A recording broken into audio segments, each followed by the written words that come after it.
Astaghfirullah. Bismillahirrahmanirrahim. Assalamualaikum warahmatullahi wabarakatuh.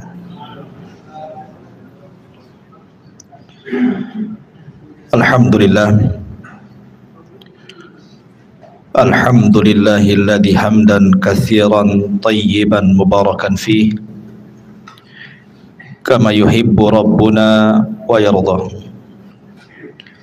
Asyhadu an la ilaha illallah wahdahu rabbi la syarika lah wa asyhadu anna Muhammadan abduhu wa rasuluhu alladzi la nabiyya ba'dah, amma ba'du. Alhamdulillah, di malam hari ini kembali kita bisa duduk di Masjid Muhajirin.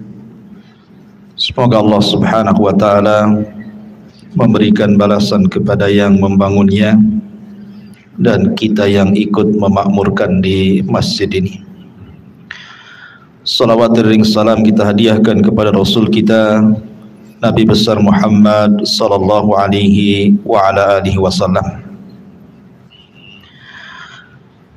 Kajian di malam hari ini masih bicara tentang Qasasul Anbiya,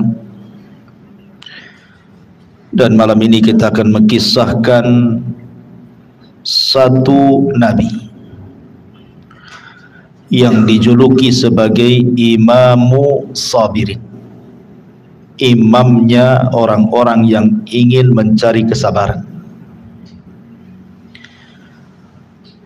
Karena sifat manusia itu tidak lepas daripada ujian.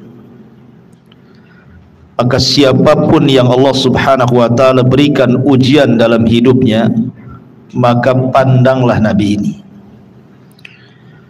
Maka dengan memandang nabi ini, maka akan terasa kecil ujian yang Allah turunkan kepada kita.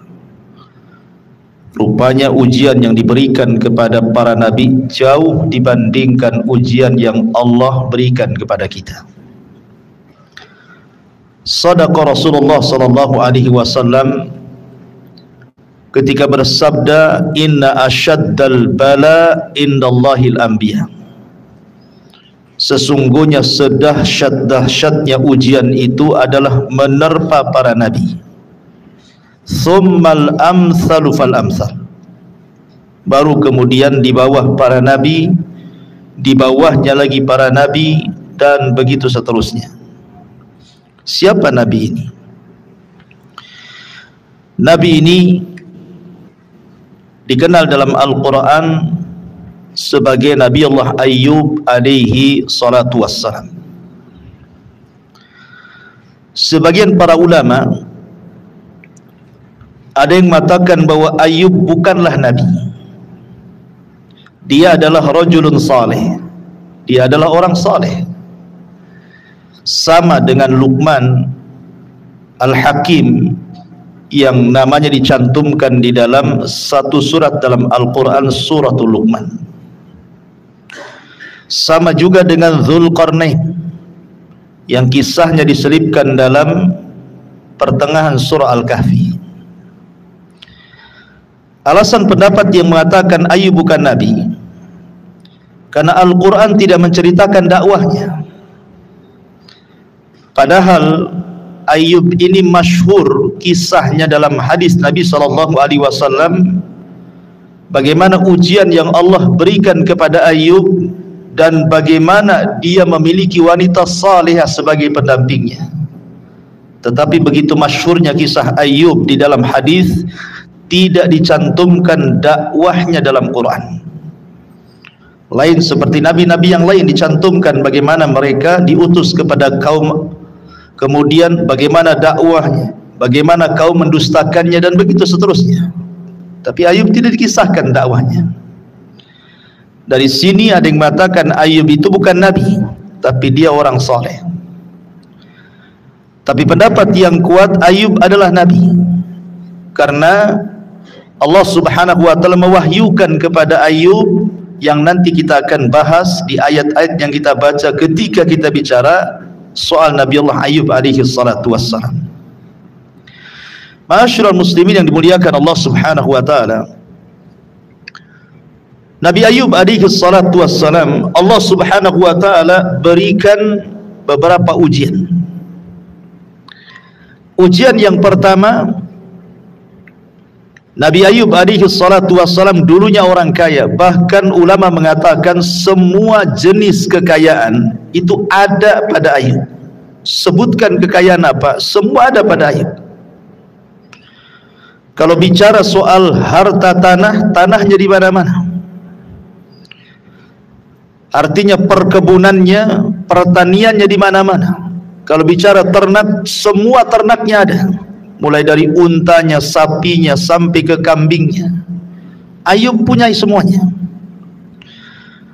Belum lagi perniagaannya. Kemudian hartanya, rumahnya, emasnya, peraknya, semua Ayub punya. Tiba-tiba Allah subhanahu wa ta'ala uji Ayub dengan dilenyapkan semuanya. Ini ujian yang pertama. Ujian yang kedua, Nabi Ayub alaihi salatu wassalam dianugerahkan 14 putra dan putri, dan semuanya putra dan putri yang saleh dan salihah, berbakti kepada orang tuanya, sukses hidupnya, menjadi kebanggaan dan kecintaan orang tuanya.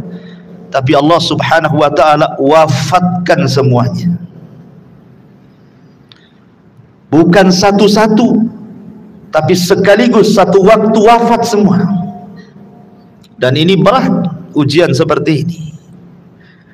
Karena orang tua meninggal ujian, pasangan meninggal ujian, tapi kalau anak yang meninggal ini lebih berat ujiannya. Ini yang kedua. Yang ketiga, Nabi Allah Ayub alaihi salatu wassalam diuji dengan penyakit. Sampai-sampai ulama mengatakan tidak ada nabi yang diuji pada jasadnya selama yang diuji Allah kepada Ayub alaihi salatu wassalam. Lama sekali sakitnya. Dan sakit yang ditimpakan Allah kepada Ayub itu belum ada ceritanya di zamannya. Baru Ayublah orang yang pertama terkena penyakit itu. Ada yang mengatakan dia terkena penyakit judari. Jadi dari atas kepala sampai kaki itu penuh dengan luka, benjol, isinya nanah, darah, dan ada ulatnya. Ayub setiap hari harus menggaruk badannya. Dan tidak ada yang selamat dari jasadnya kecuali lisan dan hatinya saja. Semua badannya kena penyakit. Kemudian ujian yang keempat, penyakitnya ini lama sekali.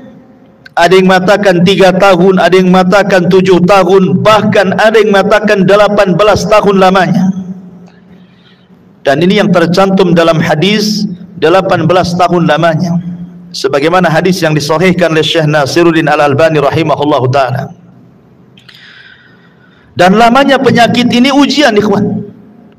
Kita saja kadang-kadang baru 1 minggu terbaring, tidak bisa bangun, itu saja sudah aneh-aneh pikiran kita ini. Bagaimana kalau sampai 18 tahun lamanya? Coba berpikir. Ini ujian yang keempat. Yang kelima, manusia sudah bosan mengunjungi Ayub alaihi salam. Berapalah kuat orang itu mengunjungi orang sakit. Tadinya mungkin seminggu sekali, sebulan sekali, 3 bulan sekali. Boleh jadi habis itu tidak pernah berkunjung sampai mungkin dia mati. Begitulah yang dirasakan Ayub. Satu persatu temannya, kaumnya tidak ada yang mengunjungi, sampai akhirnya Ayub hanya hidup berdua sama istrinya saja. Sudah bosan orang mengunjungi. Kalau sudah 18 tahun, siapa yang mau mengunjungi orang sakit selama ini? Apalagi kalau seandainya penyakitnya itu ditakutkan menular, makin tidak mau mengunjungi. Luar biasa, ma'asyiral muslimin yang dimuliakan Allah subhanahu wa ta'ala. Berarti ujian Ayub ini dijauhi manusia. Bukan hanya dijauhi manusia, tapi dibicarakan manusia. Manusia berbicara yang tidak-tidak kepada Ayub. Nanti saya akan kisahkan, sampai ada yang bicara kepada Ayub, jangan-jangan Ayub ditimpa penyakit itu karena sebuah maksiat yang dikutukkan Allah kepadanya. Sebab satu penyakit pun tidak disembuhkan kalau bukan kutukan, apa namanya? Sampai ada yang ngomong seperti itu. Ujian luar biasa. Kita ini tidak sakit, baru diomongin orang di grup aja sudah sakit hati itu. Gimana kalau seandainya tidak ada satu kaum pun yang hadir di rumahnya mengunjunginya, ditambah-tambah membicarakannya. Ini kan luar biasa, ma'asyiral muslimin yang dimuliakan Allah Subhanahu wa taala. Berarti di sini kalau boleh saya katakan risalah kepada satu orang-orang yang ditimpa sakit. Yang kedua, risalah kepada orang-orang yang dibangkrutkan usahanya. Yang ketiga, risalah kepada orang-orang yang meninggal anak-anaknya. Dan yang keempat, risalah kepada orang-orang yang dijauhi manusia, difitnah, direndahkan, dihina, digibah, disakiti, dibuli, dan begitu seterusnya. Contohlah kisah Ayub alaihi salatu wassalam, kalau anda satu di antara 4 perkara ini. Bagaimana kisah Ayub alaihi salatu wassalam? Ma'asyiral muslimin yang dimuliakan Allah Subhanahu wa taala, sebuah kisah tentu bukan hanya enak didengar, tidak. Tapi Allah Subhanahu wa taala katakan, laqad kana fi qasasihim ibratun liulil albab. Sungguh pada kisah-kisah mereka para nabi itu terdapat pelajaran besar. Mudah-mudahan dari kisah Ayub ini ada pelajaran yang kita bisa petik, khususnya kepada orang-orang yang diberikan ujian dari Allah Subhanahu wa taala. Ulaika alladzina hadallahu fabihudahu muqtadih. Mereka itulah para nabi yang telah diberikan petunjuk oleh Allah, maka ikutilah petunjuk mereka. Ma'asyiral muslimin yang dimuliakan Allah Subhanahu wa taala, kisah Nabi Ayub dicantumkan dalam Al-Qur'an di 4 surat. Pertama surah An-Nisa ayat 163, kedua surah Al-An'am ayat 84, ketiga surah Al-Anbiya dari 83 sampai 84, dan terakhir suratul Sad dari 41 sampai ke ayat 44. Adapun surah An-Nisa ayat 163, Allah katakan, inna auhayna ilaika kama auhayna ila nuhin wan nabiyyina min ba'di wa auhayna ila ibrahima wa ismaila wa ishaq wa yaquba wal asbat wa isa wa ayyuba wa yunus wa harun wa sulaimana wa ataina dawuda zabura. Sungguh kami wahyukan kepada Muhammad, kepadamu wahai Muhammad, sebagaimana telah kami wahyukan kepada Nuh dan para nabi setelahnya, dan kami wahyukan pula kepada Ibrahim, kepada Ismail, kepada Ishak, kepada Yaqub dan cucu-cucunya, serta kepada Isa dan Ayyub, kemudian Yunus dan Harun serta Sulaiman, dan kami telah berikan kitab Zabur kepada Daud. Ayat ini yang menegaskan bahwa Ayub adalah seorang nabi karena Allah wahyukan.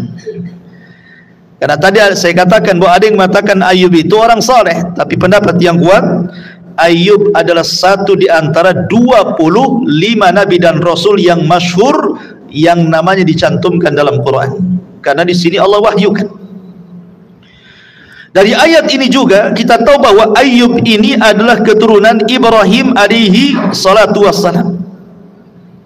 Adapun nasab Ayub dijelaskan oleh para ulama nasab bahwa dia adalah Ayub ibnu Sari, ibni Rigwal, ibni Isu, ibni Ishaq, ibni Ibrahim. Tapi ada yang mengatakan bahwa dia adalah Ayub ibn Mus, Ibn Razih, Ibn Al-Is, Ibn Ishaq, Ibn Ibrahim Al-Khalil alaihi salatu wassalam. Ma'asyiral muslimin, Ibrahim alaihi salatu wassalam itu dianugerahkan 2 anak yang masyhur, satu Ismail, satu Ishak.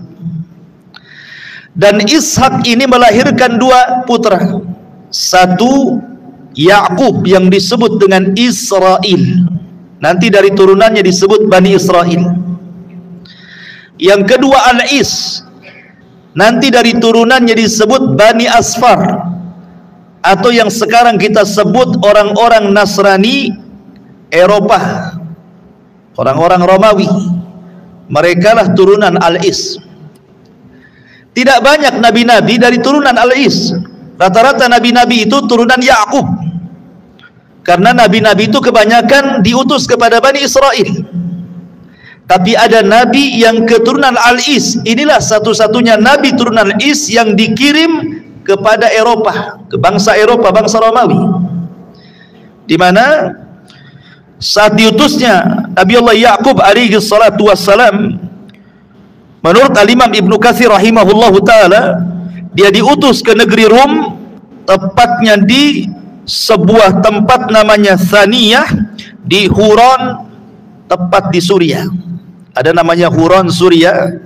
Disitulah Ayub diutus untuk berdakwah kepada orang-orang Syam. Adapun nama istrinya namanya Rahmah bintu Yusuf ibn Yaqub. Ada yang mengatakan yang lainnya. Dan Nabi Ayub diutus oleh Allah Subhanahu wa taala kepada bangsa Huron itu. Ada yang mengatakan waktunya antara jarak Nabi Musa dengan Yusuf. Jadi antara Musa dengan Yusuf, Ayub ini tengah-tengahnya. Disitulah Ayub diutus oleh Allah Subhanahu wa taala. Ma'asyiral muslimin yang dimuliakan Allah Subhanahu wa taala, ini ayat yang pertama yang menceritakan tentang kisah Ayub. Ayat yang kedua, surah Al-An'am 84. Wa wahabna lahu Ishaq wa Yaqub wa kullan hadaina wa Nuhan hadaina min qablu wa min dzurriyyatihi Dawud wa Sulaiman wa Ayyub. Dan kami telah menganugerahkan kepada Ishak dan Yakub, kepada masing-masing telah kami berikan petunjuk, dan sebelum itu kami juga memberikan petunjuk kepada Nuh dan kepada turunannya, termasuk diantaranya adalah Sulaiman dan juga Ayub alaihi salatu wassalam. Tetapi rangkuman kisah Ayub itu ada di dua surat. Ini yang kita akan bentangkan sebagai kisah Ayub alaihi salatu wassalam. Pertama Al-Anbiya 83 sampai 84 dan surah Sad 41 sampai 44. Inilah rangkuman daripada kisah Nabi Allah Ayub alaihi salatu wassalam. Allah Subhanahu wa taala berfirman, "Wa ayyuba idz nada rabbahu inni massaniya dzurru wa anta arhamur rahimin." Dan ingatlah ketika Allah mengkisahkan Ayub ketika dia berdoa kepada Allah, sesungguhnya aku ditimpa penyakit, padahal engkau wahai ya Rabb maha penyayang dari semua makhlukmu yang penyayang. Fastajabna lahu fakashafna ma bihi min dzurrin wa atainahu ahlahu wa mislahum ma'ahum rahmatan min indina wa dzikra lil abidin. Maka kami kabulkan doanya, lalu kami lenyapkan penyakit yang ada pada badannya, dan kami kembalikan keluarganya kepadanya, dan kami lipat gandakan jumlah mereka sebagai satu rahmat dari kami, dan untuk menjadi peringatan bagi semua yang menyembah kami. Kemudian disebutkan dalam surah Sad-nya ayat 41-44, "Wadhkur abdana Ayyuba idz nada rabbahu inni massaniya syaitan binusbin wa adab." Dan ingatlah akan hamba kami Ayub ketika dia menyeru Tuhannya, sungguh aku diganggu setan dengan penderitaan dan bencana. Urkud birijlika hadza mughtasilun baridun wa syarab. Hentakkanlah kakimu hai Ayub, inilah air yang sejuk untuk mandi dan untuk minum. Wa wahabna lahu ahlahu wa mislahum ma'ahum rahmatan minna wa dzikra liulil albab. Dan kami anugerahkan dia dengan mengumpulkan kembali keluarganya, dan kami lipat gandakan jumlah mereka sebagai rahmat dari kami dan pelajaran bagi orang-orang yang berfikir sehat. Wa khudh biyadika digsan fadrib bihi wa la tahnas inna wajadnahu sabiran ni'mal abdu innahu awwab. Dan ambillah seikat rumput dengan tanganmu, lalu pukulkanlah dengan itu, dan janganlah engkau melanggar sumpah, sesungguhnya kami dapati dia Ayub seorang penyabar, dialah sebaik-baik hamba, sungguh dia sangat taat kepada Allah. Inilah ringkasan secara mujmal, global yang disebutkan di dua surat itu.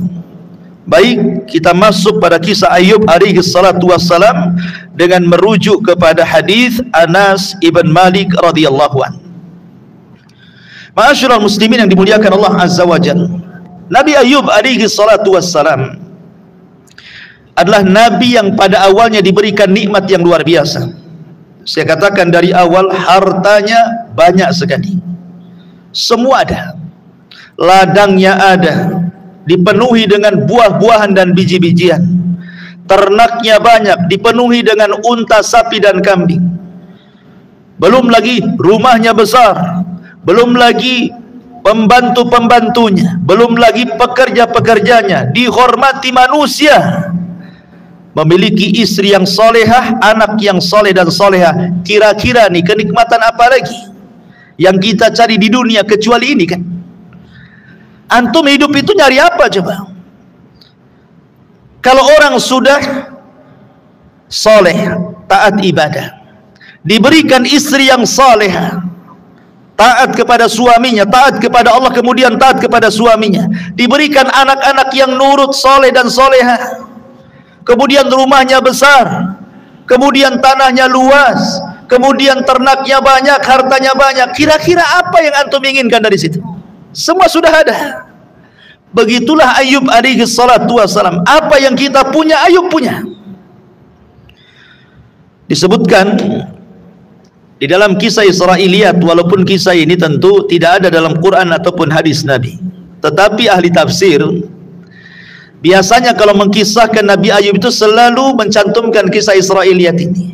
Dan Rasul mengatakan, hadithu ambani Israel wala haraj, ceritakan tentang kisah Israiliyat, tidak mengapa kalau tidak bertentangan dengan Al-Quran. Dan sering saya katakan bahwa kisah Israiliyat ini sebagai penyedap kisah saja. Tetap patokan kita kepada Al-Quran dan Sunnah, jadi hanya penyedap sajalah untuk pelengkap kisah. Jadi dikisahkan, dan ini dicantumkan oleh banyak ahli tafsir dalam kitab-kitab tafsir mereka seperti Ibnu Katsir, Tabari dan yang lainnya. Jadi suatu ketika iblis ini datang kepada Allah Subhanahu wa taala karena sudah berusaha untuk menggoda Ayub tetapi tidak bisa digoda. Ya, iblis ini bolak-balik menggoda Ayub, tidak bisa digoda. Sehingga kemudian iblis ini mengadu kepada Allah Subhanahu wa taala, pantas saja Ayub itu tidak bisa digoda karena engkau berikan banyak nikmat yang luar biasa kepada Ayub. Cobalah kalau seandainya kau kuasakan kepada aku, kuhancurkan tuh nikmat-nikmatnya, pasti kau lihat Ayub tidak akan sabar. Tetapi ingat, tadi sudah saya katakan, di dalam Al-Quranul Karim Allah Subhanahu wa ta'ala sudah menginformasikan kepada kita, inna wajadnahu sabiran ni'mal abdu innahu awwab. Allah mengatakan, sungguh kami dapati Ayub itu hamba yang sabar, dan dia adalah sebaik-baik hamba yang senantiasa taat beribadah kepada Allah Subhanahu wa ta'ala. Jadi Ayub tidak akan bergeming. Dengan cara apa iblis kemudian menghancurkan kekayaan Ayub ini? Dia bawa api, dibakar semua ladangnya, dibakar semua hewan ternaknya, sehingga tidak ada satupun ladang kecuali terbakar, tidak ada satupun hewan ternak kecuali mati, bangkrut, habis total. Itulah asal kekayaannya, dihancurkan dari asal kekayaannya dulu. Karena ketika kemudian tidak lagi menghasilkan kebun dan ladangnya, tidak ada lagi yang menghasilkan ternaknya, lalu dari mana lagi Ayub harus mencari maisha, kebutuhan. Jadi dihancurkan dari ekonominya dulu. Kemudian ketika Ayub sedang sholat, setan datang. Kemudian setan mengatakan, ya Ayub, dia memberikan was-was dalam sholatnya Ayub, wa Ayub, aku sudah datang membakar kebunmu, sawahmu, sudah membakar ternak-ternakmu, sudah habis. Apakah Ayub kaget? Tidak. Ayub justru kemudian dia mengatakan, Allahumma anta a'taita wa anta akhadta, mahma tubki nafsi ahmaduka ala husni balaik, katanya. Kata Ayub, ya Allah, Engkau yang memberi kekayaanku, Engkau pula yang mengambilnya. Bahasa kita, inna lillahi wa inna ilaihi raji'un. Oh, semua datang dari Allah. Kalau kembali kepada Allah, ya silahkan. Oh, harta ini bukan milik saya, milik Allah. Kalau Allah hendak mengambilnya, silahkan. Kemudian Nabi mengatakan, mahma tubki nafsi, selama aku masih hidup, walaupun aku tidak punya harta, ahmaduka ya Rabb, aku tetap memujimu. Ala husni balaik, boleh jadi ini adalah bencana terbaik untukku. Lihat ikhwan, orang yang berakal melihat ujian itu terbalik dengan pemahaman orang yang tidak berakal. Kalau orang tidak berakal melihat ujian itu seolah-olah adalah azab yang Allah timpakan kepada kita, sehingga terkadang kemudian kita mengeluh kepada Allah, bahkan yang lebih parah lagi menyalahkan Allah, menghardik Allah. Itu kalau kita.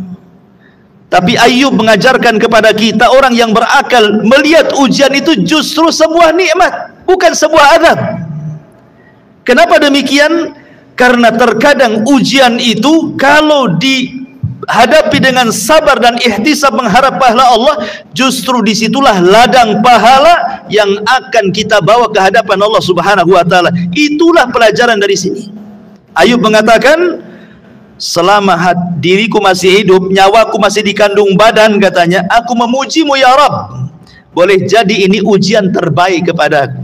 Jadi Ayub menganggap ujian itu nikmat, gitu loh maksudnya, bukan sebagai adab. Akhirnya setan pun putus asa.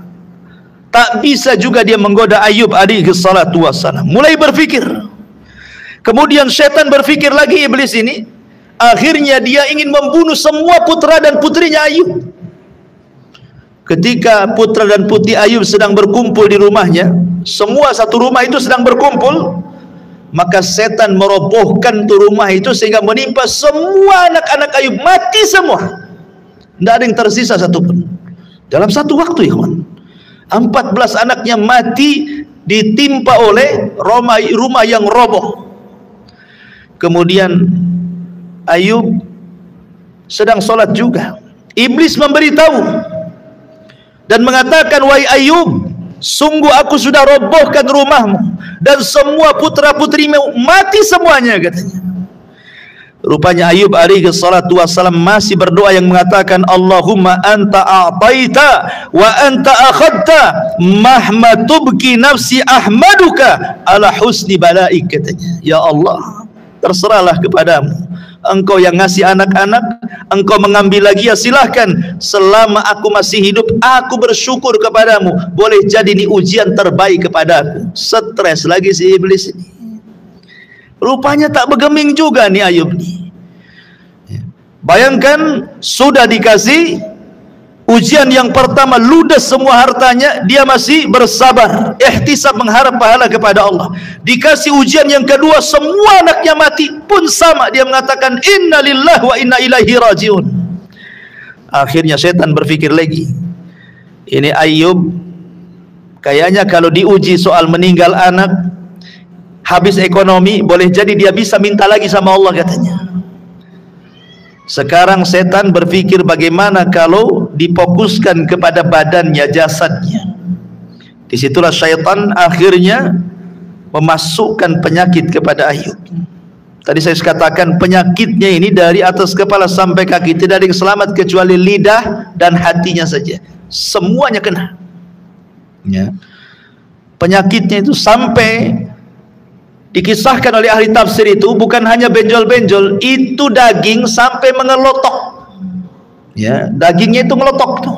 Bukan hanya kulit, dagingnya ngelotok-ngelotok tuh. Ya. Dan penuh dengan nanah, darah, dan ada ulatnya. Kemudian beraroma busuk yang luar biasa dan gatal. Kita saja terkena penyakit apa gatal itu? Gatal itu apa? Kurap gitu ya. Jangan satu badan, baru tangan saja kurapan itu, seminggu udah stres kita. Gimana kalau dari atas kepala sampai kaki, sak muka-mukanya, mau taruh di mana muka kita, kan begitu bahasanya. Tetapi bagaimana Ayub sabarnya luar biasa. Ketika Ayub sabar, fasaraha iblis. Iblis teriak dan mengatakan, aku sudah nggak bisa lagi, katanya. Berteriak dia. Dia panggil semua pasukannya dari semua penjuru bumi, dipanggilnya semuanya. Aku nggak bisa, kesaktianku kalah dengan Ayub, katanya. Jadi anak-anak buah iblis ini mengatakan, aina ilmu, mana ilmu wahai Tuhan, mana kecerdasanmu wahai Tuhan. Dia mengatakan, ilmuku dan kecerdasanku tunduk kepada Ayub, katanya. Teriak dia, putus asa, tidak bisa lagi goda Ayub. Akhirnya kemudian terpaksa dia musyawarah, sudah aku angkat tangan, saya minta pendapat kalian sekarang. Nah, sekarang iblis tidak bisa ngasih pendapat lagi, anak buahnya yang minta kasih pendapat. Pendapat kalian gimana? Maka anak buahnya satu bumi mengatakan, ya iblis, bukankah engkau sudah mampu mengeluarkan Adam dari sorga? Engkau yang menjadikan Adam keluar dari sorga. Lewat siapa? Kan lewat Hawa, katanya. Kau tidak bisa menggoda Adam, kau lewat Hawa. Sehingga Hawa memberikan was-was kepada Adam, akhirnya Adam ikut dia.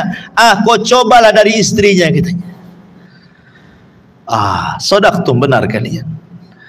Mulailah kemudian iblis mempengaruhi istrinya Ayub alaihi salatu wassalam. Mulai istrinya Ayub was-was, karena sudah lama, sudah 18 tahun kan hidupnya seperti itu, apalagi yang selama ini mencari nafkah itu istrinya. Tapi ini juga percontohan istri-istri yang salehah. Makanya antum kalau cari istri, minimalnya tirulah istri Ayub. Betapa banyak suami-suami yang sudah terkafar, jangan lagi 18 tahun sakit, baru setengah tahun saja sudah minta cerai, mau kawin lagi, ya. Itu kalau nggak berakal tuh. Ngapain saya lelah ngurus suami saya? Menjadi pembantu yang dulunya dia adalah orang yang sangat dihormati, wanita yang sangat dihormati, wanita yang segalanya ada. Tiba-tiba kemudian diletakkan sampai derajat terendah dan jadi pembantu rumah tangga. Gimana coba rasanya? Ya, dulunya mungkin dia istri menteri begitu ya. Tiba-tiba ketika tidak jadi menteri lagi, tiba-tiba habis hartanya, pindah ke desa jadi pembantu. Mikir tuh, itu istri menteri tuh. Ini istri Nabi, ma'asyiral muslimin yang dimuliakan Allah Azza wa Jalla. Maka iblis masuklah ke was-was istrinya. Mulailah istrinya mengeluh kepada Ayub. Kemudian mengatakan, wahai suamiku, kita ini sudah lama. Cobalah kau berdoa kepada Allah, katanya. Lau da'auta, seandainya engkau berdoa kepada Allah subhanahu wa ta'ala, maka pasti sayujibukallah, Allah pasti mengijabahi kamu, katanya. Coba berfikir, wahai suamiku, harta enggak ada, ternak sudah tidak ada, anak mati semua, kau juga penyakit lama tak sembuh-sembuh, dan begitu seterusnya.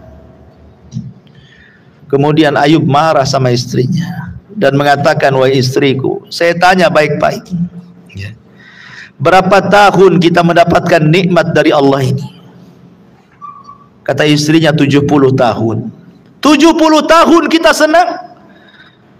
Kita baru diuji 18 tahun. Seandainya Allah subhanahu wa ta'ala uji saya sampai 70 tahun, itu pun belumlah saya bersyukur kepada Allah subhanahu wa ta'ala. Bersabarlah, katanya. Subhanallah. Coba Ayub berusaha menyabar-nyabarkan istrinya. Makanya dahulu ada seorang sahabat Nabi SAW, ya, dia sakit terkapar sama dengan Ayub juga 18 tahun lamanya, ya. Imran ibn Husain radhiyallahu anhu itu sakit parah, 18 tahun dia terbaring di pembaringan, Imran bin Husain itu. Jadi sahabat-sahabat mengatakan kepada Imran bin Husain, ya Imran, tidakkah kau berdoa kepada Allah agar Allah subhanahu wa ta'ala menyembuhkan penyakitmu? Apa kata Imran ibn Husain? Tidak, sampai penyakitku sebanding dengan nikmat yang Allah anugerahkan kepadaku. Kalau dulu aku diberikan nikmat 30 tahun, sekarang 18 tahun, tunggu 12 tahun lagi, katanya. Kata Imran bin Husain. Luar biasa sahabat Nabi. Dari sini juga ada fikih bahwa boleh seseorang itu tidak berobat. Jadi dia hanya ingin menikmati, gitu maksudnya. Boleh seseorang itu ingin menikmati penyakitnya karena ingin mengharap pahala dari Allah Subhanahu wa taala. Tidak mengapa kalau sabar, ya. Tapi kan siapa yang sabar di atas penyakit? Ya.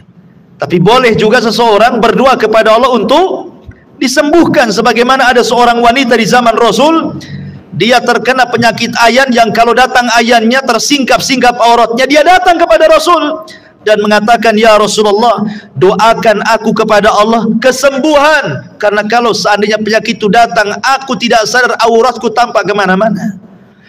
Tapi kata Rasulullah, in sabarti walakil jannah, kalau engkau sabar Allah berikan sorga. Tapi kalau kau tidak sabar, ku akan berdoa kepada Allah, semoga penyakitmu sembuh. Milih mana? Milih sorga atau milih sembuh, katanya. Maka wanita ini mengatakan, milih sorga ya Rasul, tapi tolonglah berdoa kepada Allah, kalau penyakitku datang, minimalnya janganlah tersingkap auratku. Itu saja, ya. Ma'asyiral muslimin yang dimuliakan Allah Subhanahu wa ta'ala, akhirnya kemudian kembali ke kisah Ayub alaihi salatu wassalam kemudian memarahi istrinya. Habis itu istrinya diam. Kemudian setan datang lagi ke istrinya dan mengatakan, memberikan was-was kepada istrinya Ayub Rahmah ini, wahai Rahmah, aku akan kasih kau kambing, cukup kau suruh Ayub nyembelih kambing ini, dipastikan semua penyakitnya sembuh. Aku akan kasih kambing, cukup cuman menyembelih kambing ini, dipastikan penyakitnya sembuh. Akhirnya betul-betul dilakukan. Dia ambil kambing, sembarang kambing kan, tapi kan yang nyuruh setan masalahnya. Maksudnya ketika Ayub menyembelih itu seolah-olah apa? Menyembelih untuk setan kan. Cuman bahasanya, berikan dia kambing atas suruhanku, sembelih, nanti sembuh tuh penyakitnya. Akhirnya kemudian betul-betul dibawakan kambing. Ini makin emosi Ayub. Ini jelas kesyirikan, tidak boleh kan? Karena begini ikhwan, umumnya di masyarakat, kalau orang sudah sakit parah apalagi menahun, biasanya informasi pengobatan apapun gak akan peduli. Mau dukun santet, mau dukun cabul, mau dukun apa, semua dukun lah, pasti dia akan datang. Apalagi beritanya dibesar-besarkan, oh sudah terbukti itu kalau datang ke dukun, aduh itu pasti sembuh tuh. Nggak pikir panjang tuh, mau berapa biayanya pun dibayar dia. Karena orang sakit itu setan lebih dekat dibandingkan malaikat tuh. Umumnya orang sakit seperti itu, mereka akan diuji tuh. Nah, ini seperti Ayub seperti ini akhirnya kan. Ayub tahu, marah dia. Dari situlah makanya Ayub mengusir istrinya, diusir. Wah, ketika nggak bisa lagi setan menggoda Ayub, makin nangis setan. Nggak berhasil juga dia. Dari semua jalur rupanya tidak bisa lagi Ayub alaihi salam digoda. Masalahnya Ayub tidak tahan ketika ada dua orang saudaranya, kawannya, kaumnya, baik sekali dua orang ini, ya, bolak-balik mengunjungi Ayub ketika semua kaumnya tidak ada yang mengunjungi lagi karena sudah bosan, kelamaan sakitnya, siapa yang mau datang? Makanya sering saya katakan nih, terkadang orang sakit itu lebih sakit ketika tidak ada yang mengunjungi lagi. Dia sudah sakit dengan penyakitnya, ketika tidak ada yang mengunjungi makin sakit kuadrat dia. Ketika ada yang mengunjungi, sedikitlah dia lega, masihlah ada orang yang sayang dengan dia, walaupun taklah melihat tentengan yang dia bawa, buahnya nggak lihat, yang penting datang berkunjung mendoa, itu sudah senang tuh. Tapi kalau kelamaan kan, jangankan lagi bicara orang luar, ya, umpamanya saya sakit, mungkin antum sekali dua kali aja berkunjung ke rumah saya, jangan lagi orang luar. Terkadang saudara-saudara saja mulai menghindar tuh, apalagi penyakitnya pula menular kan. Itu yang dirasakan oleh Ayub alaihi salatu wassalam, sehingga yang bisa menemani orang sakit itu hanya orang yang dicintainya. Makanya kenapa perlunya istri yang solehah itu.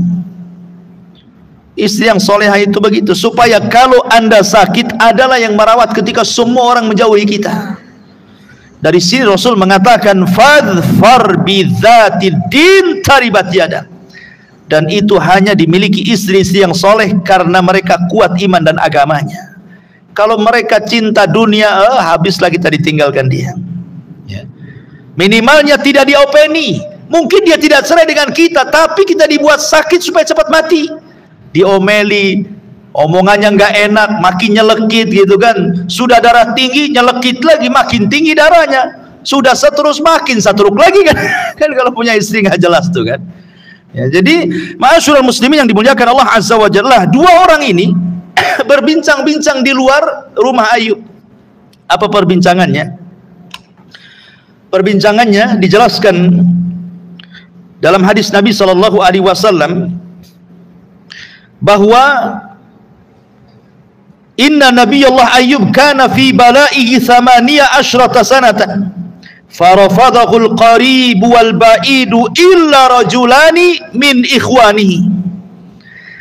Abu Ya'la dan juga Al-Bazzar meriwayatkan dari Anas bin Malik radhiyallahu an, dan ini sahih hadis ini. Disahihkan oleh Syekh Nasruddin Al-Albani rahimahullah taala. Sesungguhnya Nabi Allah Ayyub mendapat cobaan selama 18 tahun sehingga orang dekat dan jauh pun mulai menjauhi sedikit demi sedikit kecuali dua orang. Bagaimana kisah dua orang ini? Di mana dua orang ini adalah saudara akrab yang sering mengunjungi Nabi Ayyub alaihi salatu wassalam di pagi dan sore hari.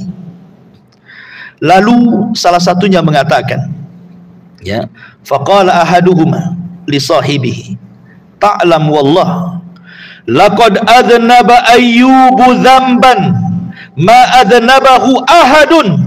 Jangan-jangan Ayub itu ditimpa penyakit kayak gini, ditimpa musibah kayak gini, dia melakukan dosa yang tidak dilakukan oleh siapapun katanya. Coba lihat Ayub, coba kamu perhatikan, hartanya habis, anaknya mati, ditimpa penyakit nggak disembuh-sembuhkan. Jangan-jangan dia itu melakukan dosa yang kita tidak tahu dosa apa, sehingga Allah mengutuk Ayub katanya. Kalau bukan kutukan apa namanya coba? Ini yang ngomong ini orang yang selalu mengunjungi Ayub, gimana orang luar? Ini yang mencintai Ayub saja ngomong begitu, gimana orang yang nggak cinta? Oh, makin pula digitu-gitukan kan? Ma'asyiral muslimin, apalagi yang nggak suka makin dipuas-puaskan kan? Ah, puaslah kau katanya. Kalau itu musuhnya kan? Akhirnya kemudian yang satu ini menasihati dan mengatakan janganlah kau seperti itu. Ya, kenapa kau bisa ngomong begitu katanya? Maka kemudian alasannya mundu thamaniya asyrata sanatan lam yarhumullahu fayakshifullahu an. Coba bayangkan 18 tahun dia sakit, kok satu benjolan penyakitnya saja Allah tidak rahmati. Minimal adalah sembuh, ini kok makin parah penyakitnya katanya. 18 tahun bukan makin sembuh, makin parah. Kalau bukan kutukan apa namanya, memang dia nggak pernah dirahmati Allah katanya. Subhanallah. Akhirnya nggak tahan kawannya, nggak tahan, nggak sabar, masuk dia ke rumah, diceritakan pula kepada Ayub. Ketika Ayub mendengar, coba bayangkan antum sakit, tiba-tiba kemudian antum dituduh jangan-jangan antum ini melakukan dosa nih. Ngaku aja dosa apa katanya. Stres, makin dah sakit digitu-gituin kan. Akhirnya Ayub alaihissalam bersumpah, demi Allah, aku tidak pernah melakukan dosa. Karena di antara sifat Ayub itu, semasa dia masih hidup saja, dia itu dermawan orangnya, tidak ada orang fakir dibantunya, tidak ada anak yatim dibantunya, semua dibantu dia. Orangnya baik, soleh, ahli ibadah, berzikir siang malam. Ya. Jadi Ayub mengatakan aku tidak pernah merasa seperti ini. Dari sinilah Ayub tidak tahan. Ketika kemudian orang ini sudah pergi, Ayub pun kemudian mengangkat kedua tangan dan mengatakan, qala rabbi inni massaniya dhurr wa anta arhamur rahimin. Sebab inilah Ayub berdoa, ya Allah, sesungguhnya aku tahu kau yang menimpakan penyakit ini kepadaku, tapi di sisi lain aku tahu pula engkau zat yang maha penyayang dari hamba-hambamu yang penyayang. Lihat, dalam uslub doa saja, kata-kata doa saja, Ayub tidak memerinci. Saking tidak mau mengeluhnya kepada Allah, Ayub tidak mengatakan, ya Allah, dulu aku punya harta, aku punya ternak, aku punya kebun, tolonglah gitu, kembalikan. Dulu aku punya kesehatan, tolonglah. Dulu aku punya anak, tolonglah, kembalikan. Tidak memerinci Ayub itu. Ayub tidak terpikir soal itu. Ayub hanya mengatakan, Rabbi inni masaniya dhur wa anta arhamur rahimin. Ya Rabb, aku tahu engkau yang memberikan penyakit ini, aku tahu. Tetapi aku pun tahu, seolah-olah Ayub ingin mengatakan, tidaklah engkau menurunkan penyakit ini kecuali karena sayangmu kepada aku, katanya. Itu bahasa doanya kayak gitu. Kalau kita kan nggak begitu bahasa doanya, langsung minta, gitu kan? Langsung disebut objeknya tuh. Kira-kira untuk meminta apa tuh kan disebut objeknya kan? Ayub tidak, itu sebagai adab dia kepada Allah Subhanahu wa taala karena sudah mensyukuri nikmat yang pernah Allah anugerahkan kepadanya selama 70 tahun. Jadi Ayub malu. Ayub mengatakan, ya Allah, aku tahu kau yang menimpakan musibah ini, katanya. Subhanallah, ikhwan, ya. Ma'asyiral muslimin yang dimuliakan Allah Subhanahu wa taala. Lah Nabi Allah Ayub alaihi salatu wassalam terbaring, sama sekali tidak bisa bergerak tuh dari tempat tidurnya. Jadi betul-betul istrinya lah yang memapah ke kamar mandi, kemudian merawat Ayub. Nanti kalau sudah dari kamar mandi dihantar lagi ke pembarikan ASI, gitu saja setiap harinya. Kemudian kalau istrinya pergi mencari nafkah, Ayub hanya bertasbih siang dan malam. Dia tidak mengeluh sama sekali.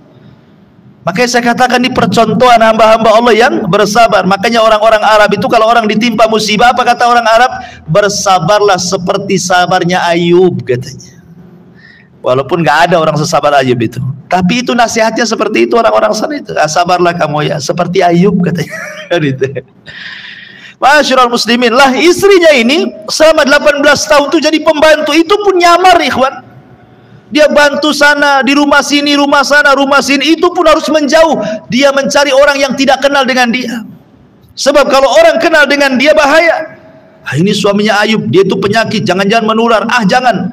Jadi dia betul-betul menyamar, cari rumah yang orang tidak kenal dengan dia. Artinya dia bekerja sangat jauh sekali. Tetapi Allah takdirkan, memang Allah ingin sempurnakan Ayub ini ujiannya. Lama-lama ketahuan pula istrinya. Subhanallah. Padahal selama ini Ayub makan dari istrinya. Dari sini kata para ulama, kalau istri itu sabar, mengharap pahala Allah, merawat suaminya yang sakit, dan dia yang mencari nafkah, maka istri seperti ini dapat 2 pahala. Istri yang seperti ini dapat 2 pahala. Sampaikan kepada istri antum, deh, kalau saya abang sakit tidak bisa kerja, ada yang kerja. Dapat 2 pahala loh kan itu. 1 pahala ketaatan kepada suaminya, 1 pahala memberikan nafkah kepada suaminya. Ya. Itu yang dilakukan istrinya Ayub. Masalahnya satu persatu orang tahu itu istrinya Ayub. Akhirnya kemudian satu persatu menutup pintunya, menolaknya. Tidak ada lagi yang mau menerima dia. Dari mana dia harus cari makan? Dari situlah kemudian berpikir keras nih istrinya Ayub. Macam mana caranya? Terpikirlah untuk menjual rambutnya. Zaman dulu rambut itu kan diperjualbelikan kan. Zaman kita masih kecil-kecil lah dulu kan. Rambut ini dijual-belikan ini. Makanya kalau potong rambut perempuan itu nggak dibuang tuh, dijual tuh ke salon-salon, dibuat gelung. Kalau zaman dulu ya. Oh zaman sekarang mana ada, buanglah rambut tuh. Sudah ada wig sekarang ya. Zaman dulu ya rambut tuh mahal. Apalagi rambutnya bagus, makin mahal harganya. Terpaksalah dicukur rambutnya. Kemudian dijual. Karena sudah mendapatkan duit yang cukup banyak, terpikirlah dia ingin menyenangkan suaminya. Padahal dia sudah sulit cari kerja itu, tapi dia masih ingin menyenangkan suaminya. Dia ingin membeli makanan yang paling lezat yang pernah disukai suaminya dulu ketika dia kaya. Begitulah istrinya. Pulang dia bawa makanan tuh. Setelah pulang, diserahkan kepada Ayub. Tentu Ayub bertanya-tanya lah. Ini makanan mahal, bukan makanan murah. Dan dia tahu istrinya itu kerja apa, berapa penghasilannya. Sehingga Ayub bertanya, kau dapat dari mana makanan ini kan begitu? Kok bisa kau beli makanan ini gitu? Kata istrinya, tidaklah, sudah makan saja. Jadi dia menutupi rambutnya supaya Ayub tidak tahu. Tapi Ayub tidak makan. Kata Ayub, saya tidak akan makan makannya sampai kau terus terang dari mana makanan ini kau dapat. Pakai duit siapa? Pinjam sama siapa? Kemudian istri dengan terpaksa membuka jilbabnya, ditampakkanlah rambutnya. Ayub alaihi salatu wassalam akhirnya tidak tahan. Begini ikhwan, ada yang mengatakan bahwa rambut istrinya itu biasa dipakai Ayub untuk bangkit dari tidurnya. Jadi kalau mau dibangkitkan itu biasanya pegang rambut istrinya. Sekarang rambut yang selalu dipegang untuk bertelekan dia bangkit itu sudah nggak ada lagi. Ada yang mengatakan bahwa di zaman itu kalau mencukur rambut pendek itu adalah wanita-wanita fasikoh, tidak dilakukan kecuali wanita-wanita fasikoh, wanita-wanita fasik. Sehingga Ayub alaihi salatu wassalam marah gitu kan. Akhirnya Ayub saking marahnya dia bernazar kepada Allah Subhanahu wa taala. Apa nazarnya? Demi Allah katanya, kalau aku sembuh, kata Ayub, kalau aku sembuh saya akan cambuk kamu 100 kali. Itu nazarnya Ayub. Makanya tadi disebutkan dalam Al-Quran di permulaan saya baca tadi ya. Jadi Ayub bernazar, kalau aku sembuh awas saja aku cambuk kau 100 kali. Akhirnya kemudian Ayub berhari-hari tidak tahan dia berdoa kepada Allah, sedih banget kan, karena ini sudah las gitu ya, sudah dari segi mana ujian, dari atas bawah samping kiri, sudah mau cari makan dari mana lagi, sampai istri-istrinya berkorban. Dari situlah Ayub alaihi salatu wassalam berdoa kepada Allah dan mengatakan Rabbi inni massaniya syaitan binusbin wa adab. Ya Rabb, sesungguhnya hambamu Ayub ini sungguh diganggu oleh syaitan dengan penderitaan dan bencana yang begitu berat kepadaku. Sudah nggak tahan Ayub, terpaksa dia ngomong begitu, padahal dia tidak mau mengeluh sebenarnya, tapi karena sudah melihat istrinya seperti itu dia nggak tahan juga. Akhirnya dia mengatakan apa? Rabbi inni massaniya syaitan binusbin wa adab. Ya Rabb, sungguh aku diganggu setan dengan penderitaan dan bencana ini. Maka kemudian Allah Subhanahu wa taala menentukan waktu kesembuhannya. Ketika istrinya tidak ada, dia di kamarnya, maka Allah Subhanahu wa taala berfirman kepada Ayub. Apa firman-Nya? Allah Subhanahu wa taala katakan, ya Ayub, urkud birijlika, urkud birijlika, hadza mughtasilun baridun wa syarab. Wahai Ayub, hentakkan kakimu, hentakkan kakimu. Karena Ayub tidak bisa apa-apa, hanya bisa berbaring. Dia berusaha duduk, kemudian kata Allah, hentakkan kakimu, katanya. Dihentakkan kakinya ke tanah. Subhanallah, tiba-tiba keluar air dari bawah tanah memancur ke atas. Kata Allah Subhanahu wa taala, minumlah wahai Ayub, minumlah dari air itu. Hadza mughtasilun baridun wa syarab. Inilah air yang sejuk, mandilah di situ, minumlah di situ. Maka Ayub pun mandi di situ. Ketika mandi, subhanallah, semua penyakitnya hilang. Hilang semuanya, dari atas kepala sampai kaki hilang semuanya. Kemudian kata Allah, minumlah. Kemudian diminum, semua penyakit dalamnya hilang. Lahir batin hilang penyakitnya. Kemudian dirubah menjadi muda kembali.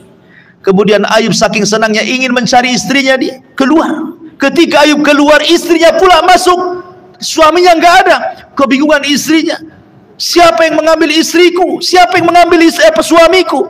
Mana nabi, seorang nabi yang diuji itu, kemana dia? Siapa yang mencurinya? Apakah ada hewan yang memangsanya? Wah, sibuklah istrinya nih, nyari Ayub nggak ada. Maka dia dengan menangis mencari ke sana kemari. Rupanya melihatlah anak muda. Dilihat ada anak muda, muda sekali, ganteng, tampan, tapi mirip mukanya seperti Ayub di masa muda. Dia coba mendekati anak muda itu. Kemudian dia bertanya, engkau lihat seorang nabi yang diuji oleh Allah Subhanahu wa taala? Ayub, Ayub kemana? Kau lihat kemana dia? Katanya. Tersenyumlah anak muda ini. Kemudian mengatakan, ana Ayub, saya Ayub, katanya. Istrinya nggak percaya, la tastahziuni, jangan mengejek aku. Ayub itu orang tua, dia banyak penyakitnya, dia nabi yang sedang diuji, kau jangan mengejekku, katanya. Kata Ayub, wallahi ana Ayub, katanya, saya Ayub. Subhanallah. Akhirnya kemudian setelah memang memastikan dia Ayub, maka Ayub menyuruh istrinya pun mandi dari air itu, dan istri dibuat muda juga gitu ya. Sejak itulah Allah Subhanahu wa taala kembalikan semua nikmat Ayub alaihi salatu wassalam. Dulu yang kebunnya habis kemudian menjadi subur kembali. rumahnya menjadi besar kembali, anak-anaknya dilipatkan 2 kali, bukan hanya 14 anak, jadi 2 kali lipat daripada sebelumnya, mudanya 2 kali lipat dari sebelumnya, cantik istrinya juga sama, kekayaannya juga sama, 2 kali lipat. La in syakartum la azidannakum wa la in kafartum inna adzabi lasyadid. Ayub hamba yang bersabar dan bersyukur, makanya Allah lipat gandakan kekayaannya. Sampai suatu hari disebutkan dalam sebuah hadis, dan inilah hadis tersoheh. Kalau bicara tentang kisah Nabi Ayub, inilah hadis tersoheh yang dicantumkan dalam Sahih Bukhari, ya, di mana hadis ini dari Abi Hurairah radhiyallahu an, dari Nabi sallallahu alaihi wasallam qala, bainama Ayyubu yaghtasilu uryanan kharra alaihi rijlun jarad min dhahabin faja'ala yahsi fi thawbihi fanadahu rabbuhu ya Ayyub alam akun agnaituka amma tara qala bala ya Rabb walakin lakinan li am barakatik. Dari Abu Hurairah radhiyallahu anhu, dari Nabi sallallahu alaihi wasallam, ketika Ayyub sedang mandi dalam keadaan telanjang, tiba-tiba jatuh dari langit belalang-belalang yang terbuat dari emas. Belalang itu terbuat dari emas, dan jatuh di hadapan Ayyub, berjatuhan banyak belalang itu, semua berjatuhan di depan Ayyub. Tiba-tiba Ayyub pun mengambil pakaiannya, bukan dipakai pakaiannya itu, justru pakaiannya itu digunakan untuk mengutip emas-emas itu, dimasukkan ke pakaiannya, karena nggak bawa wadah dia. Saking senangnya dia, diambilnya, dimasukkan ke dalam pakaiannya itu. Kemudian Allah Subhanahu wa taala menegur Ayyub dan mengatakan, ya Ayyub alam akun agnaituka amma tara. Ya Ayyub, bukankah sudah kukembalikan kekayaan, kebunmu, ternakmu, masa mudamu, kesehatanmu, istrimu, anak-anakmu, kok nggak cukup masih ambil emas lagi, katanya. Kata Allah, nggak cukup juga kamu tuh, sudah dikembalikan semuanya, nggak cukup juga, masih kau mau mengambil emasku, katanya. Lihat jawaban Ayyub, ya Rabb walakin la ghinan li am barakati. Bagaimana aku akan cukup ya Rabb? Ini harta dari kamu, berarti ini harta berkah. Aku tidak akan cukup dengan keberkahanmu, aku tidak akan cukup dengan keberkahan, makanya aku ambil. Nggak mungkinlah aku cukup, aku kenyang dengan keberkahanmu. Dari sini kata para ulama mengatakan, carilah harta berkah, karena harta berkah itu tidak akan hilang selamanya dan akan membawa kita sampai ke surga. Ma'asyiral muslimin yang dimuliakan Allah Subhanahu wa taala, inilah cuplikan kisah Ayub alaihi salatu wassalam. Satu faedah sebelum kita tutup. Nabi sallallahu alaihi wasallam bersabda dalam sebuah hadis bahwa manusia akan diberikan ujian oleh Allah Subhanahu wa taala dengan 3 ujian. Kata Nabi sallallahu alaihi wasallam dalam hadis Abi Hurairah radhiyallahu an, manusia akan diuji dengan 3 ujian. Fi nafsihi wa waladihi wa malihi. Kata Rasul, manusia akan senantiasa diuji dengan 3 perkara. Dirinya dengan sakit, anaknya dengan kematian, hartanya dengan musnah.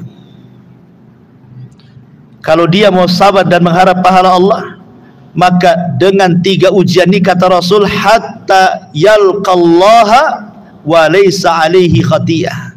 Ketika dia menghadap Allah Subhanahu wa taala, maka dia menghadap tidak punya dosa. Artinya bahwa terkadang ada amalan-amalan tanpa harus bergerak tapi bisa menghilangkan dosa, menambah pahala, mengangkat derajat, bahkan ada surga yang tidak bisa diraih kecuali dengan itu. Apa itu? Sabar dan mengharap pahala. Kan orang sakit diam saja, lain dengan orang sholat bergerak, lain dengan orang haji harus pergi, lain dengan orang sedekah harus cari harta disedekahkan. Orang sakit ini kan diam saja, diam, tetapi diamnya itu sabar dan mengharap pahala. Tapi dengan sabar dan mengharap pahalanya itulah justru pahalanya lebih besar dibandingkan sholat, zakat, puasa, haji, dan ibadah-ibadah yang lainnya. Kenapa? Karena ibadah-ibadah itu nominalnya sudah jelas, tapi sabar itu nominalnya tidak jelas. Innama yuwaffas sabiruna ajrahum bighairi hisab.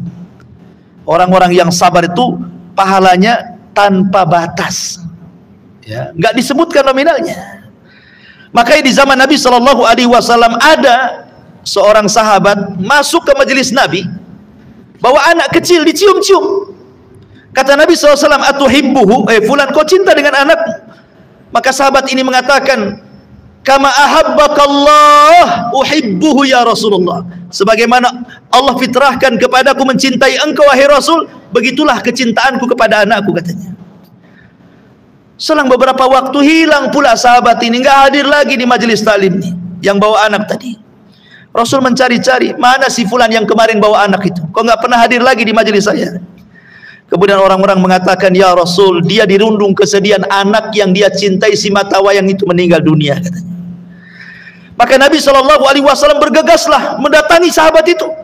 Ketika sampai di rumahnya, dia melihat sahabat itu memang dalam kondisi sedih luar biasa, sehingga tidak bisa mengangkatkan kakinya ke majelis taklim. Dia terpikir dengan anaknya. Maka Rasul ingin meredakan kesedihannya, takziah. Takziah itu apa sih artinya? Memberikan kesabaran. Bukan hanya datang ke orang yang dikunjungi, kasih uang, kasih ini, bukan begitu. Takziah itu memberikan nasihat. Berikan nasihat itu takziah artinya. Jadi Nabi SAW mengatakan, ya fulan, saya berikan kau dua pilihan.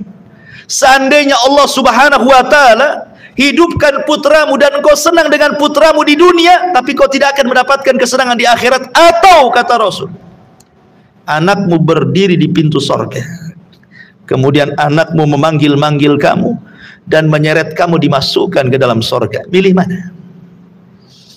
Pilih anakmu, kau ikhlaskan, kau sabar, kau mengharaplah pahala, dan anakmu sedang di pintu sorga sekarang menanti dirimu, atau Allah akan hidupkan anakmu, kau bersenang-senang di dunia tapi kau tidak dapat apa-apa di akhirat. Maka anak muda ini mengatakan, ya Rasul, aku pilih yang kedua, aku pilih yang kedua. Akhirnya dia pun reda, ya. Makanya orang-orang yang sabar karena kematian anak itu, sampai-sampai Rasul mengatakan kepada para malaikat yang mencabut nyawa, dalam hadis yang sahih kata Rasulullah, aqabadtum ibnu abdi, apakah kalian mencabut anak hambaku? Kata malaikat maut, iya wahai Rabb. Aqabadtum thamarata fuadi, apakah engkau mencabut anak kesayangannya? Iya wahai Rabb. Lalu apa yang dikatakan orang tuanya? Hamidaka wastarja, dia memujimu kemudian mengatakan inna lillahi wa inna ilaihi rajiun. Kata Allah, ubnuhu baitan wasammuhu baitul hamdi, bangunkan untuk dia satu istana, kasih nama istananya Baitul Hamdi, karena dia memuji Allah saat kena musibah, katanya. Sampai disebutkan dalam hadis itu, anak-anak tuh, anak-anak yang mati sebelum balik, anak-anak kecil yang mati sebelum balik itu berdiri di pintu-pintu surga tuh. Kemudian Allah katakan, udkhulul jannah, ngapain kalian di pintu surga? Masuklah kalian ke surga. Anak-anak ini nggak mau, dengan mengatakan, tidak ya Rabb, kami tidak akan masuk surga sampai kami tarik bapak dan ibu kami, katanya. Kata Allah, masuk kalian ke surga. Nggak mau ya Rabb. Akhirnya Allah mengatakan, kalau gitu udkhulul jannah antum wa abaukum, kalau begitu masuklah kalian ke dalam surga, bawalah bapak ibumu ke dalam surga, katanya. Dari sini menunjukkan, ikhwan, bahwa kalau seandainya ada orang yang ditinggal meninggal mati oleh anaknya dan dia belum balik, berbahagialah. Anak-anak itu akan jadi syafaat kalau kita sabar dan mengharap pahala Allah Subhanahu wa ta'ala. Wallahu a'lam bishawab. Ini yang bisa sampaikan, mudah-mudahan ada manfaatnya dari kisah Nabi Allah Ayyub alaihi salatu wassalam. Subhanakallahumma bihamdika asyhadu an la ilaha illa anta astaghfiruka wa atubu ilaik. Allahu ta'ala alam. Assalamualaikum warahmatullahi wabarakatuh.